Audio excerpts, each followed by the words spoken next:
বৃহস্পতিবার সন্ধ্যা ৭টার দিকে নিজ বাড়ি থেকে স্ত্রীকে নিয়ে শ্বশুর বাড়িতে যান পাবনার চর তারাপুরের দাসপাড়া এলাকার হাবিবুর রহমান হাবুল। সেখানে গিয়ে দেখতে পান তার ছাগল কলাগাছ খাওয়ায় তার শাশুড়ির সঙ্গে চাচা শ্বশুর সিরাজ সর্দারের ঝগড়া চলছে। হাবিবুর ঝগড়া থামাতে গেলে তাকে লাঠি দিয়ে আঘাত করেন সিরাজ। প্রতিবাদ করলে আরও ক্ষিপ্ত হয়ে ছুরিকাঘাত করে। গুরুতর আহত অবস্থায় হাবিবুরকে পাবনা জেনারেল হাসপাতালে নেয়ার পথে মৃত্যু হয়। আর ওর বউ এসে হারছে কি আমার বেটার বাটাম দিয়ে বাড়ি মারছে, আর বেটা পড়ে গেছে।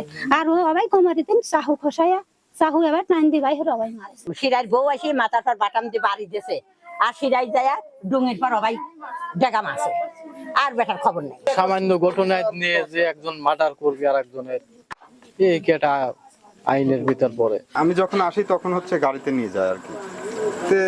মনে করেন পরে শুনলাম যে কলা গাছ খাওয়ানি মনে করেন এই বিষয় নিয়ে ঝামেলা লাগছে। নগদে 500 টাকা বা তার বেশি পেমেন্টে পেতে পারেন ঢাকায় জমিসহ 20 কোটি টাকার পুরস্কার। সামান্য বিষয় নিয়ে মাথা পড়া ঠিক হয় না। এই ঘটনায় অভিযুক্তকে গ্রেপ্তারে তৎপর পুলিশ।